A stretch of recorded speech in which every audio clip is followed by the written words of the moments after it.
गुरुभ्यो नमः हरिः ओम् जन्माद्यस्य यतोऽन्वयादिरतश्चार्थेष्वभिज्ञस्वराट् तेने ब्रह्महृदाय आदिकवये मुह्यन्ति यं सूरयः तेजो वारिमृतां यथा विनिमयो यत्र त्रिसर्गो मृषा धाम्ना स्वेन सदा निरस्तकुहकम् सत्यं परं धीमहि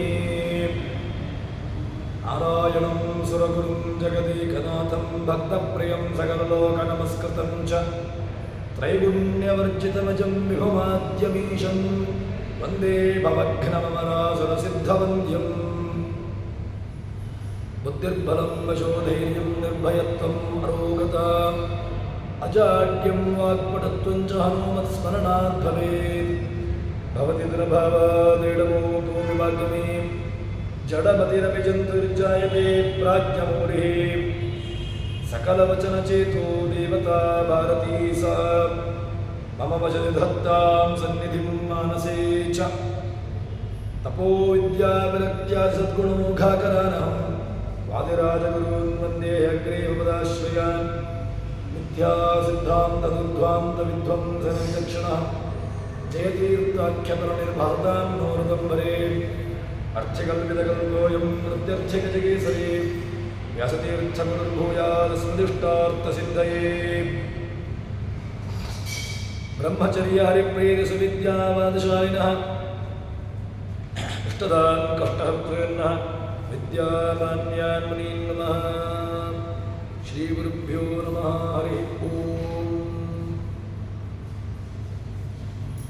ಭಾಗವತದ ವಿಚಾರ ಯಾಕೆ ಭಾಗವತ ಹೊರಟದ್ದು ಅಂತ ಕೇಳಿದರೆ ಯಂ ಪ್ರವ್ರಜಂತಂ ಅನುಪೇತ ಕೃತ್ಯಂ ದ್ವೈಪಾಯನೋ ವಿರಹ ಕಾತರ ಆಜುಹಾವ ಮುತ್ರೈರ್ಮನ್ಮಯಾದಯ ನರವೋಪಿನೇದು ತಂ ಸರ್ವಭೂತಹೃದಯಂ ಮುನಿಮಾನತೋಸ್ಮಿ ಅಂತ ಹೇಳಿಕೊಂಡು ವಿಶೇಷವಾಗಿ ಶುಕಾಚಾರ್ಯರ ವೈರಾಗ್ಯ ಶಿಖಾಮಣಿಗಳು ಅಂತಹ ವೈರಾಗ್ಯ ಶಿಖಾಮಣಿಗಳಾಗಿರತಕ್ಕಂತಹ ದೇಹದ ಅಭಿಮಾನ ರಹಿತರಾಗಿರತಕ್ಕಂತಹ ಶುಕಾಚಾರ್ಯರು ಸನ್ಯಾಸಿಯಾಗಿ ಹೊರಟು ಹೋಗಿದ್ದಾರೆ. ವೇದವ್ಯಾಸರು ಮಗ ನಿನಗೆ ಬೇಕಾಗಿರತಕ್ಕಂತಹದ್ದನ್ನು ಕೊಡುತ್ತೇನೆ ಅಂತ ಹೇಳಿಕೊಂಡು ಹೇಳ್ತಾರೆ. ಅಂತಹ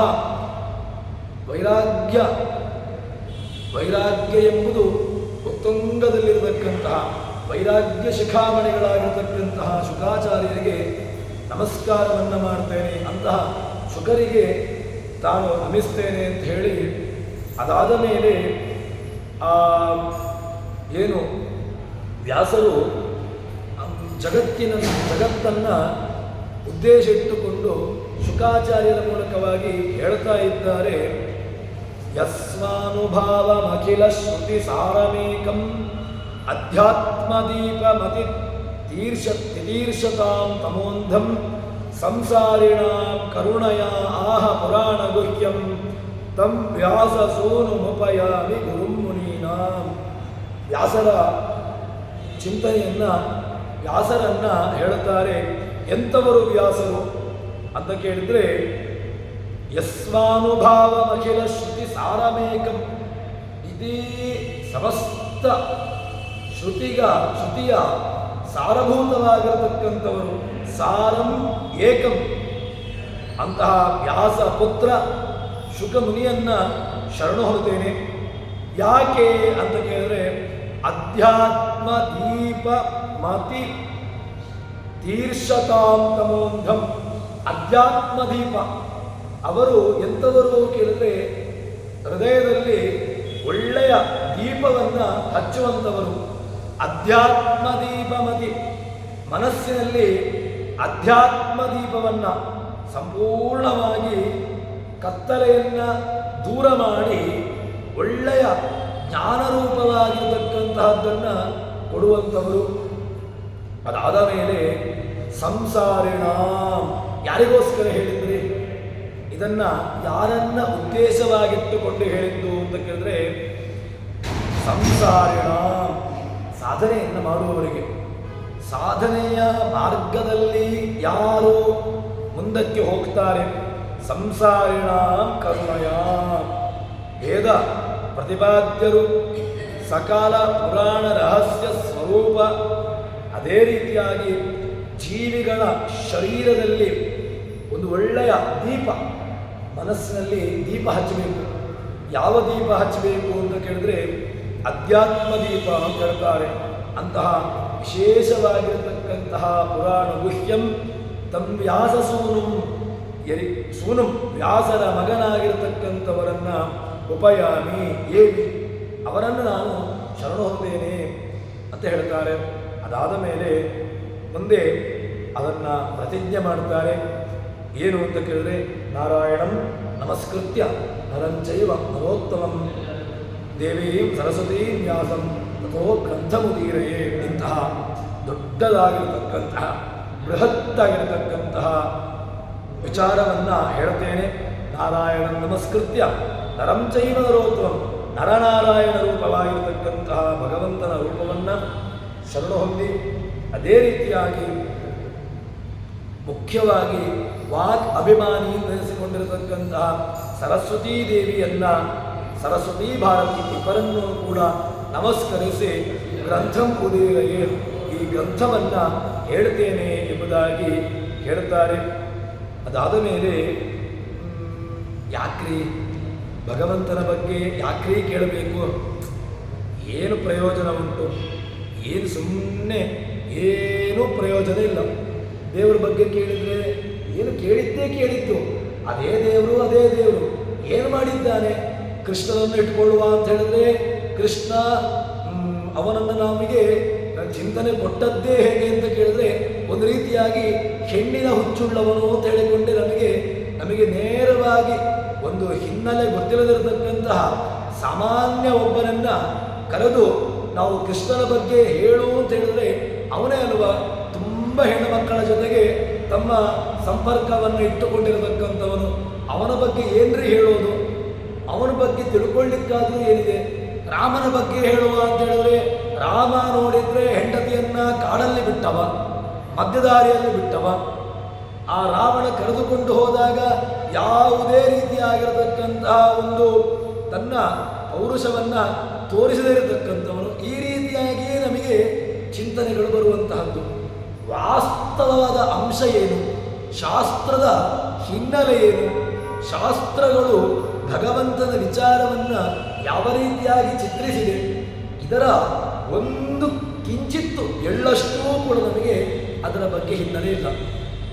ಅದಕ್ಕೋಸ್ಕರವಾಗಿ ಆ ಸೂತ ಶೌನಕರ ಸಂವಾದ ರೂಪವಾಗಿ ಹೇಳ್ತಾ ಇದ್ದಾರೆ, ಯಾಕ್ರೀ ದೇವರ ಬಗ್ಗೆ ಕೇಳಬೇಕು, ಹರಿಕಥೆ ಶ್ರವಣ, ಭಗವಂತನ ಕಥಾಶ್ರವಣ ಮಾಡಬೇಕು ಅಂತ ಹೇಳಿಕೊಂಡು ಹರಿಕಥಾಶ್ರವಣ ಮಾಡೋ ನಿರಂತರ ಭಗವಂತನ ಕಥೆಗಳನ್ನು ಕೇಳಬೇಕು. ಯಾಕ್ರೀ ಕೇಳಬೇಕು ಅಂತ ಕೇಳಿದ್ರೆ ಯತ್ಕೃತ ಕೃಷ್ಣ ಸಂಪ್ರಶ್ನೋ ಏನಾತ್ಮ ಸುಪ್ರಸೀದತಿ.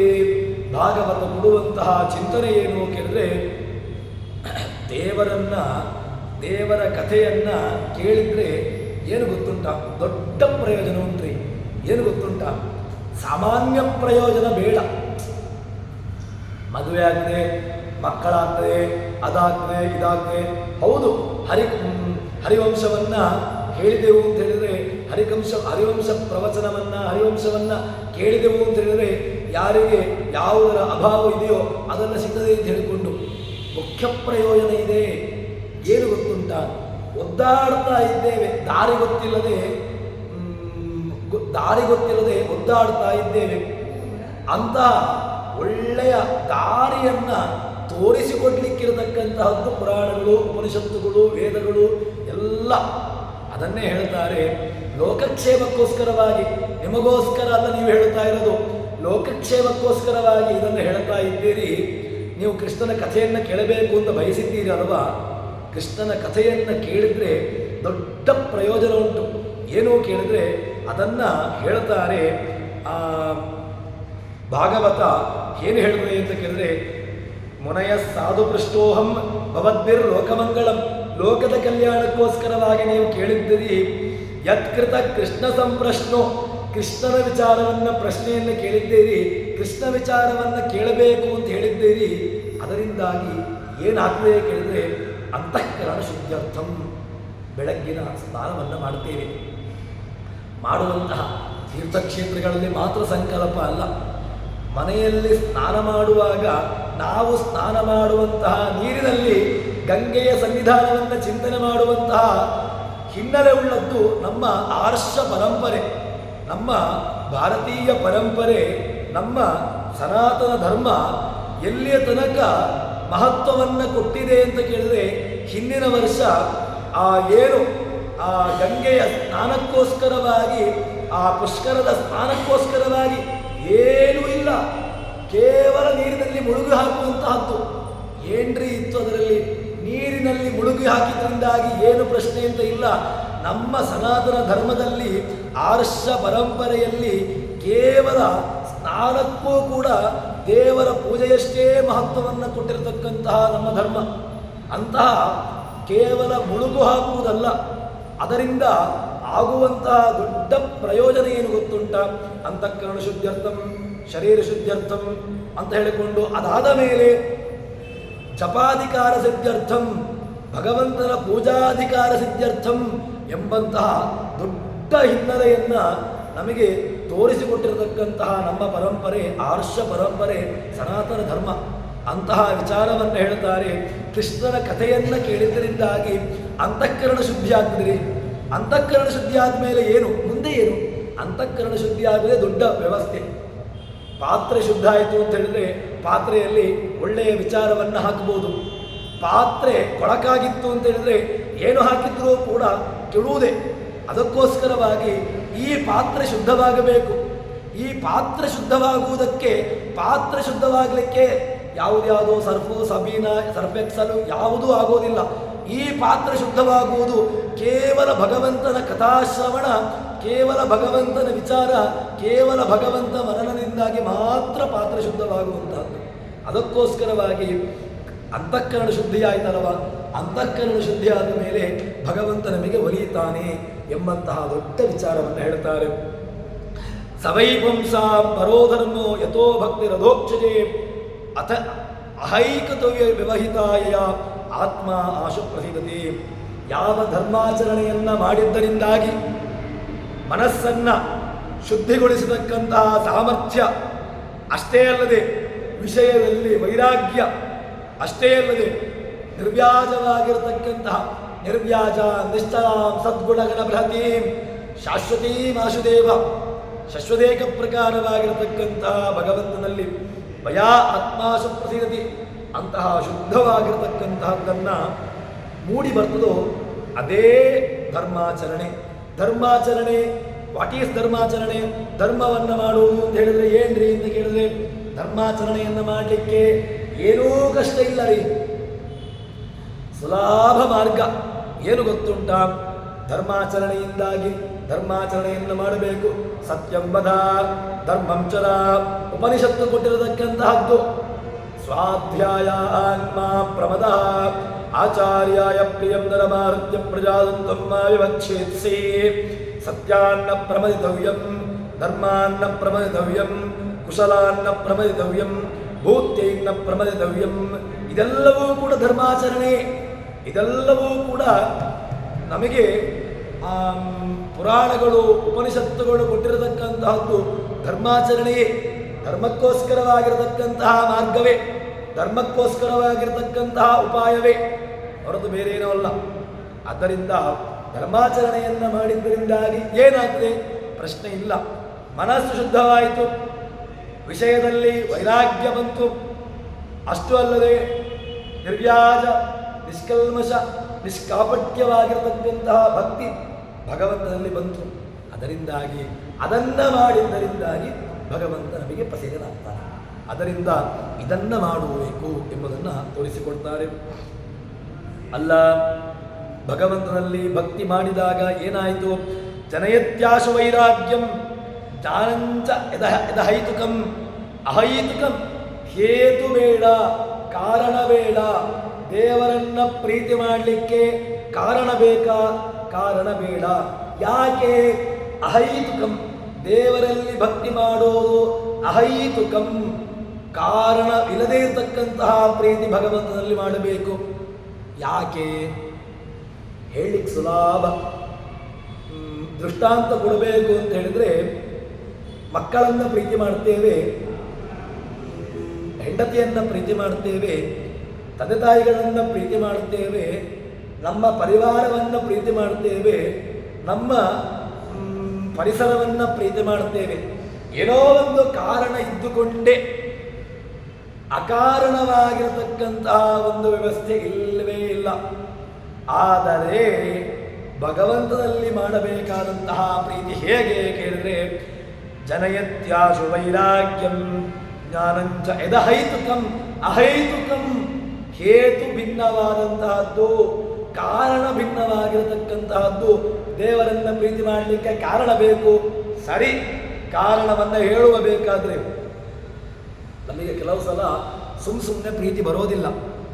ಹೇಳಬಹುದು ದೇವರನ್ನ ನಿಷ್ಕಾರಣ, ಏನೋ ಒಂದು ಕಾರಣ ಇಲ್ಲದೇ ಪ್ರೀತಿ ಮಾಡಬೇಕು. ಯಾಕ್ರಿ ಪ್ರೀತಿ ಮಾಡಬೇಕು, ಹೇಗ್ರಿ ಪ್ರೀತಿ ಮಾಡಬೇಕು ದೇವರನ್ನ ಅಂತ ಕೇಳಿದ್ರೆ, ಮೊದಲಿಗೆ ಇಷ್ಟನ್ನು ತಿಳ್ಕೊ. ಏನು ಗೊತ್ತುಂಟಾ, ದೇವರು ನಮಗೆ ಬೇಕಾದಷ್ಟು ಸಂಪತ್ತನ್ನು ಕೊಟ್ಟಿದ್ದಾನೆ, ಶರೀರವನ್ನು ಕೊಟ್ಟಿದ್ದಾನೆ, ಒಳಗಡೆ ಇಂದ್ರಿಯಗಳನ್ನು ಕೊಟ್ಟಿದ್ದಾನೆ, ಒಳ್ಳೆಯ ಕೇಳಲಿಕ್ಕೆ ಬೇಕಾಗಿರತಕ್ಕಂತಹ ಒಳ್ಳೆಯ ಸಾಮಗ್ರಿಯನ್ನ, ಸಲಕರಣೆಯನ್ನು ಭಗವಂತ ಕೊಟ್ಟಿದ್ದಾನೆ. ಇದರಿಂದ ಮೊದಲಿಗೆ ನಾವು ದೇವರನ್ನ ಪ್ರೀತಿ ಮಾಡಬೇಕು. ಅದರಿಂದ ಹೇಳ್ತಾರೆ, ವಾಸುದೇವೇ ಭಗವತಿ ಭಕ್ತಿಯೋಗ ಪ್ರಯೋಜಿತ ಜನಯತ್ಯಾಶು ವೈರಾಗ್ಯಂ ಜ್ಞಾನಂಚ ಯದಹೈತುಕಂ. ದೇವರನ್ನ ಪ್ರೀತಿ ಮಾಡಲಿಕ್ಕೆ ಕಾರಣಗಳು ಬೇಡ. ಕಾರಣಗಳು ಎಲ್ಲಿ ಗೊತ್ತುಂಟ, ದೇವರನ್ನ ಬಿಟ್ಟು ಇತರ ಕಡೆಗಳಲ್ಲಿ ಬೇಕಾದರೂ ಕಾರಣವನ್ನು ಹುಡುಕಿ. ಅನಿವಾರ್ಯವಾಗಿ ಮಕ್ಕಳನ್ನು ಪ್ರೀತಿ ಮಾಡಬೇಕು. ಯಾಕೆ ಕೇಳಿದ್ರೆ, ನನ್ನ ಮಗ ಎಂಬಂತಹ ಒಂದು ಕಾರಣ.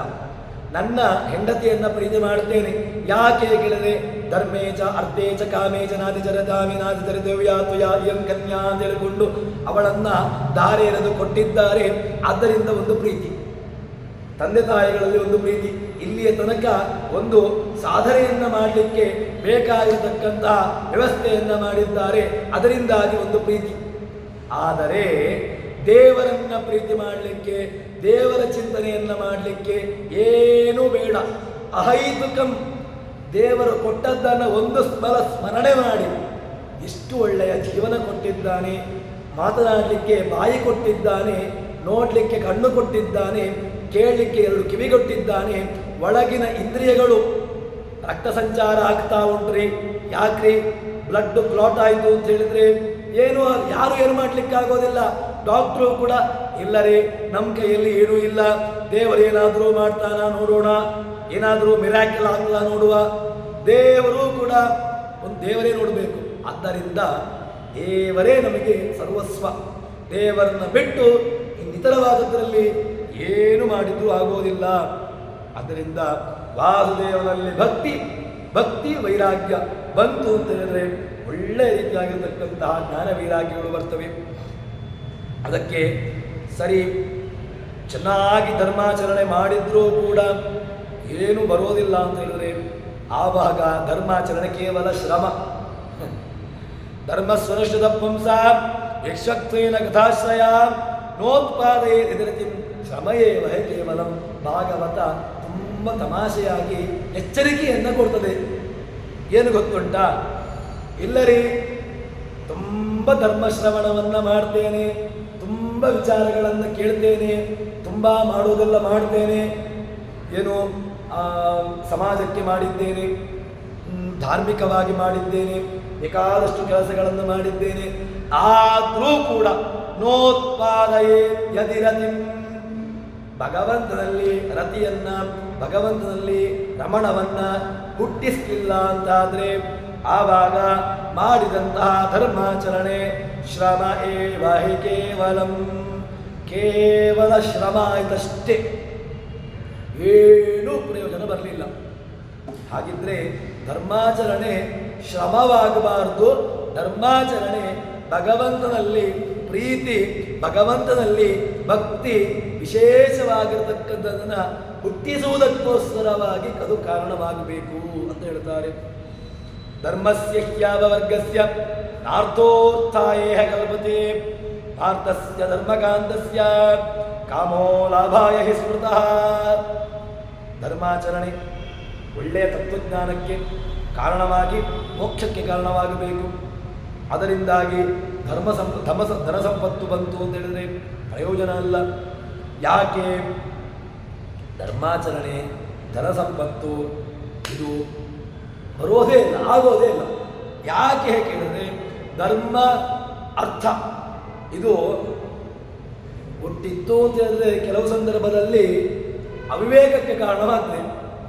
ಯೌವನಂ ಧನ ಸಂಪತ್ತಿ ಪ್ರಭುತ್ವಂ ಅವಿವೇಕತಾ ಏಕೈಕ ಪದಾರ್ಥಾಯ ಕಿಂ ಯತ್ರ ಚತುಷ್ಟಯಂ. ದೊಡ್ಡ ಒಂದು ಚಿಂತನೆ ಏನು ಗೊತ್ತುಂಟ? ಯೌವನ ನಮ್ಮ ಬಿಸಿ ರಕ್ತ ಅಂತ ಹೇಳ್ತೇವಲ್ವ, ಅದು ಇದೆ.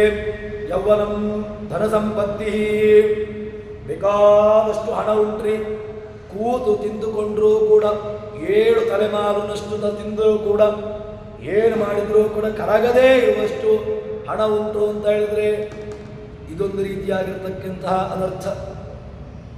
ಯೌವನಂ ಧನ ಸಂಪತ್ತಿ ಪ್ರಭುತ್ವಂ, ಅಷ್ಟು ಮಾತ್ರ ಸಾಕಾಗೋದಿಲ್ಲ ಅಂತ ಹೇಳಿಕೊಂಡು ಮತ್ತೆ ಪುನಃ ಪ್ರಭುತ್ವ, ರಾಜ್ಯದ ಆಧಿಪತ್ಯ, ಒಂದು ವ್ಯವಸ್ಥೆಯ ಆಧಿಪತ್ಯ, ಅಷ್ಟು ಮಾತ್ರ ಸಾಕಾಗೋದಿಲ್ಲ. ಅವಿವೇಕ, ಬುದ್ಧಿಗೇಡಿತನ ಇದು ಇತ್ತು ಅಂತ ಹೇಳಿದ್ರೆ ಏಕೈಕಮಪ್ಯನರ್ಥಾಯ, ಒಂದೊಂದು ಕೂಡ ಅನರ್ಥಕ್ಕೆ ಕಾರಣ.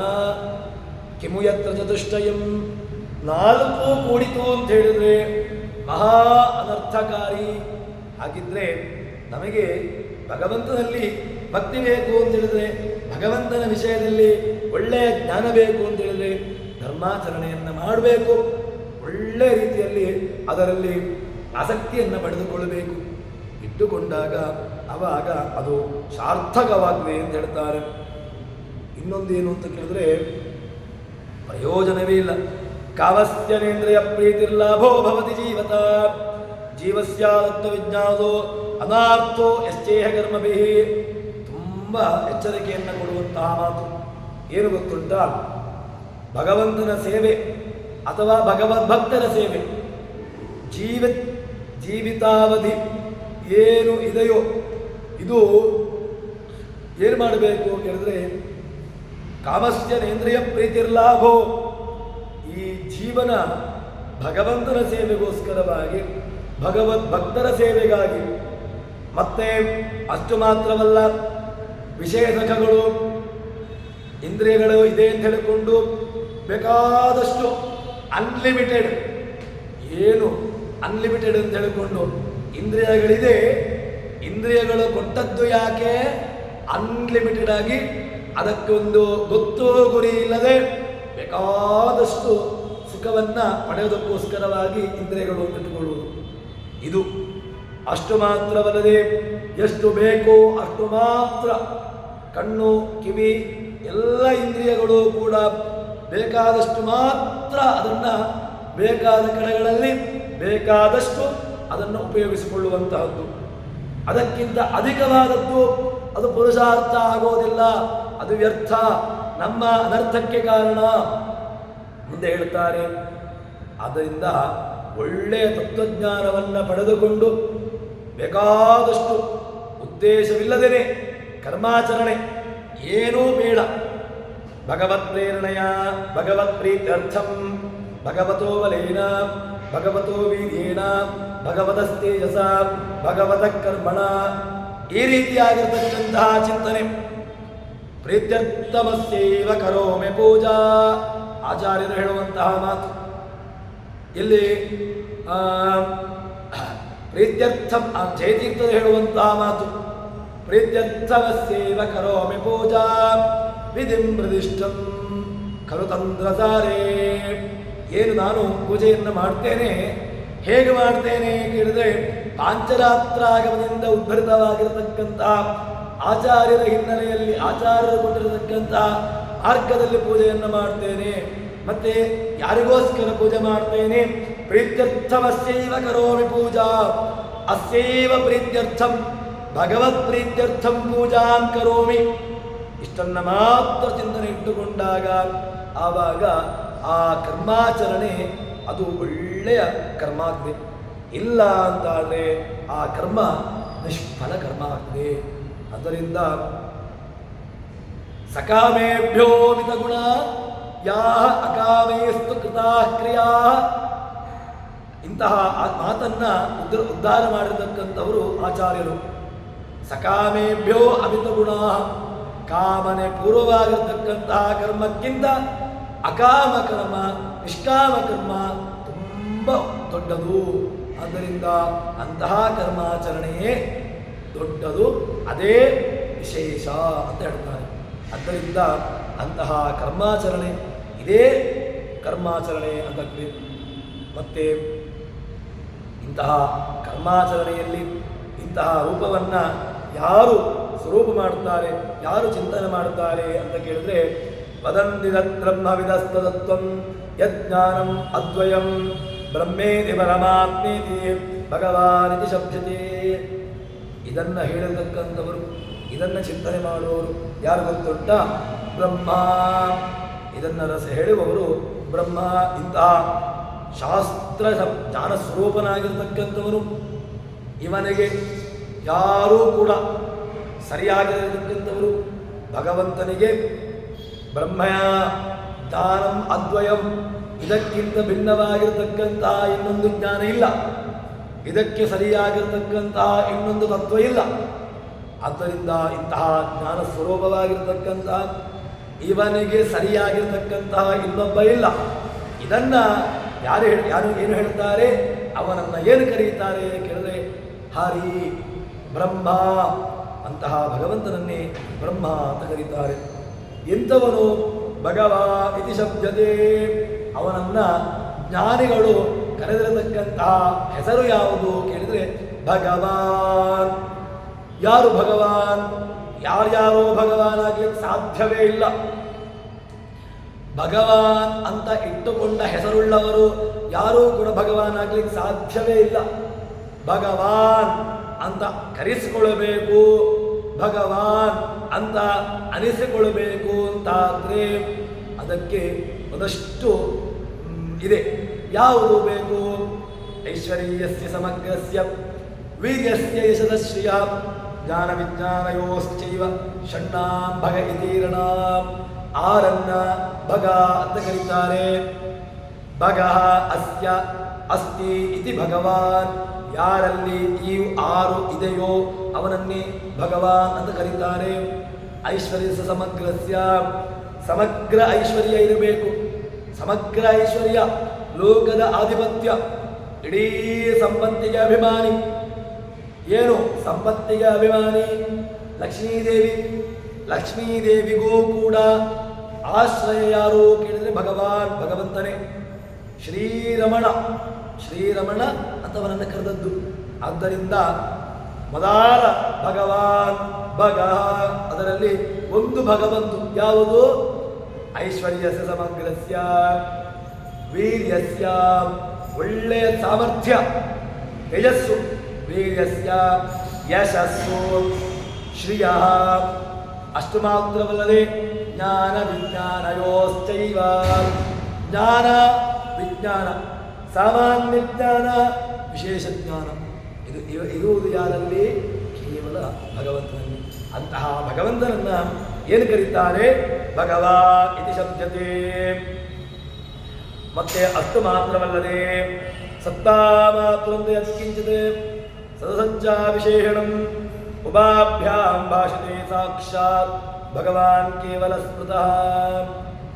ಭಗವಂತ ಏನಾಗ್ತಾನೆ ಅಂತ ಕೇಳಿದ್ರೆ, ಅವನು ಅವನ ಶರೀರ ಯಾವುದರಿಂದ ಮಾಡಿದ್ದು? ಸತ್ ಅಸತ್ ಭಿನ್ನ, ಸದಸದ್ಭ್ಯಾಂ ಭಿನ್ನ. ಸಚ್ಚ ಅಸಚ್ಚ ಸದಸತ್, ಸದಸತ ಭಿನ್ನ. ಭಗವಂತ ಏನು? ಸತ್ವ ಅಸತ್ವಗಳಿಂದ ಭಿನ್ನನಾಗಿರತಕ್ಕಂಥವನು. ಸತ್ವ ಹೌದಾ? ಹೌದು. ಅಸತ್ವ ಹೌದಾ? ಹೌದು. ಭಗವಂತ ಸತ್ವ ಅಸತ್ವ ಭಿನ್ನ ಹೌದಾ? ಎಲ್ಲವೂ ಹೌದು. ಅಂತಹ ಭಗವಂತ ಅವನು ಶರೀರ ಎಂತಹ ಶರೀರ? ಸೂಕ್ಷ್ಮ ಶರೀರ, ಆನಂದ. ಭಗವಂತ ಏನು? ಯಾವ ಶರೀರವುಳ್ಳವನು? ಆನಂದ. ಭಗವಂತನನ್ನು ಏನು ಕರೀತಾರೆ? ಆನಂದ ಶರೀರ ಅಂತ ಕರೀತಾರೆ. ಅಂತಹ ಸ್ವರೂಪಭೂತ ಸೂಕ್ಷ್ಮ ಸ್ಥೂಲ ಸೂಕ್ಷ್ಮ ಸಂಪರ್ಕದಿಂದ ಜನಿಸುವ ಯಾವ ಶರೀರವೂ ಅಲ್ಲ. ಭಗವಂತನ ಜ್ಞಾನ ಅದು ಇಂದ್ರಿಯಜನ್ಯ ಜ್ಞಾನವೂ ಅಲ್ಲ. ಯಾಕೆ? ಭಗವಂತನ ಜ್ಞಾನ ಇಂದ್ರಿಯಜನ್ಯ ಜ್ಞಾನ ನಮ್ಮದು. ನಮಗೆ ವಸ್ತುವನ್ನು ನೋಡಬೇಕು, ನೋಡಿದಾಗ ಅದರಿಂದ ಜ್ಞಾನ ಬರ್ತದೆ. ಏನು? ಸನ್ನಿಕರ್ಷಾಭ್ಯಾಂ ಜಾಯತೆ ಧನ್ಯಮಾನಂ ಜ್ಞಾನಂ. ಇಂದ್ರಿಯ ಅರ್ಥ ಸನ್ನಿಕರ್ಷೇಣ ಜಾಯಮಾನಂ ಜ್ಞಾನಂ. ಇಂದ್ರಿಯ ಸನ್ನಿಕರ್ಷ, ವಸ್ತು ಸನ್ನಿಕರ್ಷ, ಇದರಿಂದ ಎರಡರಿಂದ ಉಂಟಾಗತಕ್ಕಂತಹದ್ದು ಜ್ಞಾನ. ನಮಗೆ ವಸ್ತುವಿನ ಸನ್ನಿಕರ್ಷ ಆಗಬೇಕು. ವಸ್ತುವಿನ ಸನ್ನಿಕರ್ಷ ಆಗಿ ತದ್ರೂಪೇಣ ಜ್ಞಾನ ಬರುವಂತಹದ್ದು. ಆದರೆ ಭಗವಂತನ ಜ್ಞಾನ ವಸ್ತು ಸನ್ನಿಕರ್ಷ ಆಗಬೇಕು ಅಂತಿಲ್ವೇ ಇಲ್ಲ. ಭಗವಂತ ಎಲ್ಲಿದ್ದಾನೋ ವಸ್ತುವಿನ ತ್ರೈಕಾಲಿಕ ಜ್ಞಾನ ಭಗವಂತನಿಗೆ ಸದಾ ಕಾಲದಲ್ಲೂ ಕೂಡ ಇರುವಂತಹದ್ದು. ಆದ್ದರಿಂದ ಅಂತಹ ಭಗವಂತನನ್ನು ಕರೀತಾರೆ. ತತ್ಸೃದ್ಧದಾರಾಮನಯೋ ಜ್ಞಾನ ವೈರಾಗ್ಯಯುಕ್ತಯ ಪಶ್ಯಂತ್ಯಾತ್ಮನಿ ಚಾತ್ಮಾನಂ ವ್ಯಕ್ತ್ಯಾಗೃಹೀತಯ. ಇದು ತುಂಬ ಕಡೆಗಳಲ್ಲಿ ಆಚಾರ್ಯರು ಹೇಳುವಂತಹ ಮಾತು. ಏನು ಕೇಳಿದರೆ, ಒಳ್ಳೆಯ ಜ್ಞಾನ ತತ್ಸೃದ್ಧದಾನ, ಭಗವಂತನಲ್ಲಿ ಶ್ರದ್ಧೆ, ತತ್ವಜ್ಞಾನೆಯಿಂದ ಹೊರಟಿರತಕ್ಕಂತಹ ಯಾರು ಜ್ಞಾನಿಗಳಿದ್ದಾರೆ ಅವರು ತಾತ್ವಿಕವಾಗಿರತಕ್ಕಂಥದ್ದನ್ನೇ ಕಾಣಬೇಕು. ಮತ್ತೆ ಪರಮಾತ್ಮನನ್ನು ಹೇಗೆ ಕಾಣ್ತಾರೆ ಅಂತ ಕೇಳಿದರೆ, ತತ್ ಏನು ತತ್ ತತ್ಸದ್ಧಾನ ಅಂತಹ ವಿಶಿಷ್ಟವಾಗಿರತಕ್ಕಂತಹ ಒಂದು ಏನು ಭಗವಂತನಿದ್ದಾನೆ ಅವನಲ್ಲಿ ಶ್ರದ್ಧೆ ಉಳ್ಳಂಥವರು ಏನು ಮಾಡ್ತಾರೆ? ಜ್ಞಾನ ವೈರಾಗ್ಯಯುಕ್ತಯ. ಒಂದಿದ್ರೆ ಸಾಕಾಗೋದಿಲ್ಲ. ಜ್ಞಾನ ವೈರಾಗ್ಯಯುಕ್ತಯ. ಯುಕ್ತಿ ಎರಡು ಬೇಕು. ಏನು ಬೇಕು? ಶ್ರದ್ಧೆ ಬೇಕು. ಮತ್ತೆ ಶ್ರದ್ಧೆ ಇದ್ರೆ ಸಾಕಾಗುವುದಿಲ್ಲ, ಅದರ ಜೊತೆಗೆ ಜ್ಞಾನ ಬೇಕು. ಜ್ಞಾನ ಮಾತ್ರ ಸಾಕಾಗುವುದಿಲ್ಲ, ಅದರ ಜೊತೆಗೆ ವೈರಾಗ್ಯ ಬೇಕು. ಆದ್ದರಿಂದ ಭಾಗವತ ಏನು ಹೇಳಿದ್ರೆ, ಏನು ಹೇಳಲಿಕ್ಕೆ ಹೊರಟಿದೆ ಅಂತ ಕೇಳಿದ್ರೆ, ಕೇವಲ ಇದ್ದಾನೆ ಇರುವುದೆಲ್ಲದರ ಜ್ಞಾನ ಬೇಕು. ಇರುವುದರ ಎಲ್ಲದರ ಜ್ಞಾನವೂ ಬರ್ತದೆ ಅಂತ ಗ್ಯಾರಂಟಿ ಇಲ್ಲ. ಇರ್ತದೆ, ನೋಡ್ತಾ ಇರ್ತಾನೆ, ಆದರೆ ಜ್ಞಾನ ಗ್ರಾಸ್ ಆಗೋದೇ ಇಲ್ಲ. ಪಾಠ ಮಾಡ್ತಾ ಇರ್ತೇವೆ, ಅಧ್ಯಾಪಕರಾಗಿ ಪಾಠವನ್ನು ಮಾಡ್ತಾ ಇರ್ತೇವೆ. ಅದು ಏನಾಗ್ತಾ ಇರ್ತದೆ? ವಿದ್ಯಾರ್ಥಿ ಇರ್ತಾನೆ, ಇದ್ದೀಯೋ ಕೇಳಿದ್ರೆ ಹೌದ್ರಿ ಇದ್ದೇನ್ರಿ, ಏನು ಹೇಳ್ತಾ ಇದ್ದೇನೆ, ಏನು ಹೇಳ್ತಾ ಇದ್ದೀರಿ? ಏನೋ ಹೇಳ್ತಾ ಇದ್ದೀರಿ. ನೀವು ನಿಮ್ಮ ಪಾಠ ಕೆಲಸ ಮಾಡ್ತಾರೆ, ನಾವು ನಮ್ಮ ಕೆಲಸ ಮಾಡ್ತಾ ಇದ್ದೇವೆ ಅಷ್ಟೇ. ಆದ್ದರಿಂದ ಇರುವುದರ ಜ್ಞಾನ ಇದದಕ್ಷಿಣ ಜ್ಞಾನ ಬರ್ತದೆ ಎಂದು ಗ್ಯಾರಂಟಿ ಇಲ್ಲ. ಇದ್ದಂತಹ ಜ್ಞಾನ ಯಥಾರ್ಥವಾಗಿ ಗ್ರಹಣ ಆಗ್ತದೆ ಎಂದು ಗ್ಯಾರಂಟಿ ಇಲ್ಲ. ಸಮುದ್ರಕ್ಕೆ ಹೋಗಿದ್ದಾನೆ, ಸ್ವಲ್ಪ ದೂರ ಇದ್ದಾನೆ. ವಾಸ್ತವಿಕವಾಗಿ ಏನಿದೆ? ಮುತ್ತಿನ ಚಿಪ್ಪು ಇದೆ. ಮುತ್ತಿನ ಚಿಪ್ಪನ್ನ ಇದಂ ರಜತಂ ಅಂತ ಗ್ರಹಣ ಮಾಡ್ತಾನೆ. ಇದು ಬೆಳ್ಳಿ ಅಂತ ಹೇಳಿಕೊಂಡು, ಇದ್ದದ್ದು ಏನೋ, ನೋಡಿದ್ದು ಏನೋ, ಕಂಡದ್ದು ಏನೋ, ಜ್ಞಾನ ಬಂದಿದ್ದು ಏನೋ, ಒಂದಕ್ಕೊಂದು ಸಂಬಂಧವೇ ಇಲ್ಲ. ದೇವರಲ್ಲಿ ಆಗುವಾಗ ದೇವರನ್ನು ನೋಡ್ತಾ ಇದ್ದಾನೆ, ನೋಡಿದ್ದು ಒಂದು, ಕೇಳಿದ್ದು ಒಂದು, ಅದನ್ನು ಹೇಳಿದ್ದು ಒಂದು, ಉಪಾಸನೆ ಮಾಡಿದ್ದು ಬೇರೆನೆ. ಆದ್ದರಿಂದ ಏನು ಆಗಬೇಕಿತ್ತು? ಶ್ರದ್ಧೆ ಬೇಕು, ಶ್ರದ್ಧೆ ಇದ್ದರೆ ಸಾಕಾಗುವುದಿಲ್ಲ, ಜ್ಞಾನ ಬೇಕು. ಜ್ಞಾನ ಮಾತ್ರವೂ ಸಾಕಾಗುವುದಿಲ್ಲ, ವೈರಾಗ್ಯ ಬೇಕು. ಎಲ್ಲರ ಜೊತೆಗೆದ್ದುಕೊಂಡು ನೋಡಿದಾಗ ಇದಕ್ಕೆ ಒಂದು ಬೇಕು. ಯಾವುದು ಬೇಕು? ಭಕ್ತ್ಯಾ ಶ್ರುತಿಗೃಹೀತಯ. ಭಕ್ತ್ಯಾ ಒಂದು ಬೇಕು. ಯಾವುದು ಬೇಕು? ಭಕ್ತ್ಯಾ. ಅದು ನಾವು ಸೇರಿಸಬೇಕಾದ್ದು. ಭಕ್ತಿ ಬರೋದು ಹೇಗ್ರಿ? ಭಕ್ತಿ ಸುಮ್ಮನೆ ಬರೋದಿಲ್ಲ. ಭಕ್ತಿ ಭಕ್ತಿ ಎಲ್ಲಾದರೂ ಅಂಗಡಿಯಲ್ಲಿ ಸಿಗ್ತದೆ ನೋಡಬೇಕು. ಇಲ್ಲ, ಯಾವುದರಲ್ಲೂ ಸಿಗುವುದಿಲ್ಲ.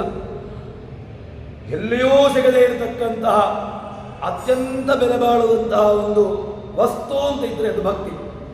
ಹೇಗ್ರಿ ಭಕ್ತಿ ಬರ್ತದೆ? ಅದಕ್ಕೆ ಒಳ್ಳೆಯ ಭಕ್ತಿ ಬರಬೇಕು ಅಂತ ಹೇಳಿದ್ರೆ ಭಗವಂತನನ್ನ ಹೇಳುವಂತಹ ಅನನ್ಯಯ ಶ್ರುತಿಗೃಹೀತೆಯ, ಅನ್ಯ ವಿಷಯ ಭಿನ್ನವಾಗಿರತಕ್ಕಂತಹ ಶ್ರುತಿಗಳು ಬೇಕು. ಅನನ್ಯವಾಗಿರತಕ್ಕಂತಹ ಶ್ರುತಿ ಎಂಬಂತಹ ಒಂದು ಉಪಕರಣ ಬೇಕು. ಕತ್ತಲೆಯಲ್ಲಿ ಹೋಗಬೇಕು, ಒಂದು ಬ್ಯಾಟ್ರಿ ಬೇಕು. ಬ್ಯಾಟ್ರಿ ಇಲ್ಲದೆ ಹೋದರೆ ಏನಾದರೆ ಆವಾಗ ಎಡವಿ ಏನಾದರೂ ಅವಾಂತರ ಆಗುವಂತಹದ್ದು. ಅದಕ್ಕೆ ದೇವರನ್ನು ನೋಡಬೇಕು ಅಂತ ಹೇಳಿದ್ರೆ ಒಳ್ಳೆಯ ಒಂದು ಬೇಕು. ಯಾವುದು ಬೇಕು? ಭಕ್ತಿ. ಭಕ್ತಿ ಬರಲಿಕ್ಕೆ ಉಪನಿಷತ್ತುಗಳು, ಪುರಾಣಗಳು, ಬ್ರಹ್ಮಮೀಮಾಂಸಾ ಶಾಸ್ತ್ರ ಎಲ್ಲವೂ ಕೂಡ ಸರ್ವಮೂಲ ಶಾಸ್ತ್ರಗಳು ಭಗವಂತನಲ್ಲಿ ಭಕ್ತಿಯನ್ನು ಬರೆಸಲಿಕ್ಕೆ ಇರುವಂತಹ ಮಾರ್ಗಗಳು. ಅಂತಹ ವ್ಯವಸ್ಥೆಯನ್ನು, ಅಂತಹ ಹಿನ್ನೆಲೆಯನ್ನು ಅನುಸರಿಸಿಕೊಂಡು, ಅಂತಹ ಸಹಕಾರಿ ಕಾರಣಗಳನ್ನು ಇಟ್ಟುಕೊಂಡು ಭಗವಂತನನ್ನು ಕಾಣುವಂತಹ ನೈಜವಾದಂತಹ ಪ್ರಯತ್ನ ನಮ್ಮಿಂದ ನಡೆಯಲಿ ಎಂಬಲ್ಲಿಗೆ ಹರಿಪ್ರಿಯತಾನ್ ಶ್ರೀಕೃಷ್ಣಾರ್ಪಣಮಸ್ತು. ಸರ್ವರ ಸಂಪೂರ್ಣ ಸರ್ವದೋಷವಿರಲಿತ ಪ್ರೀತಾಮೃದೇವಾಲಂ ವಿಷ್ಣುರಮೇ ಪರಮಸ್ವರತ್. ಶ್ರೀಕೃಷ್ಣಾರ್ಪಿತಮಸ್ತು.